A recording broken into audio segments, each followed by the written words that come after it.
SFI മുൻ നേതാവ് സിന്ധു ജോയിയുടെയും ആത്മീയ പ്രഭാഷകനും മാധ്യമപ്രവർത്തകനുമായ ശാന്തിമോൻ ജേക്കബിന്റെയും മനസ്സമ്മതം ക്രിസ്തീയ ആചാരപ്രകാരം കൊച്ചിയിൽ നടന്നു. ഉറ്റ സുഹൃത്തിനെ തന്നെ വിവാഹം കഴിക്കാൻ കഴിയുന്നതിലെ സന്തോഷത്തിലാണ് സിന്ധു ജോയ്.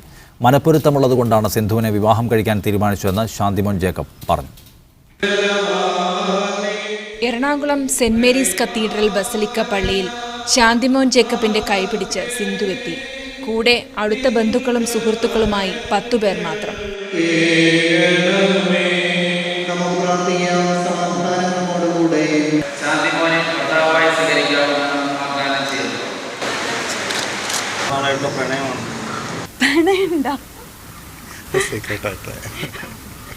അങ്ങനെയില്ല, ഒരു 3 മാസമായിട്ടാണ് ഞങ്ങൾ ഇത്തരത്തിലൊരു ചർച്ചയിലേക്ക് കടന്നിട്ടുള്ളത്. ഭാവി പരിപാടികളൊന്നും തീരുമാനിച്ചിട്ടില്ലെന്നും സിന്ധു. എനിക്ക് രാഷ്ട്രീയത്തിലേക്ക് തിരിച്ചു വരില്ല എന്നൊന്നും പൂർണ്ണമായിട്ട് പറയാൻ കഴിയില്ല, പക്ഷെ എപ്പോൾ വരും എന്നുള്ളത് എനിക്ക് പറയാൻ പറ്റില്ല. ഇത് രണ്ടും ഒരു വാട്ടർ ടൈറ്റ് കമ്പാർട്ട്മെൻറ്റുകളല്ല. ആത്മീയതയുള്ള വ്യക്തിക്ക് തന്നെ നല്ല രാഷ്ട്രീയക്കാരും ആവാനായിട്ട് സാധിക്കും. നേരെ തിരിച്ചു. ഈ മാസം 27-ന് കൊച്ചിയിൽ തന്നെയാണ് വിവാഹം നടക്കുക.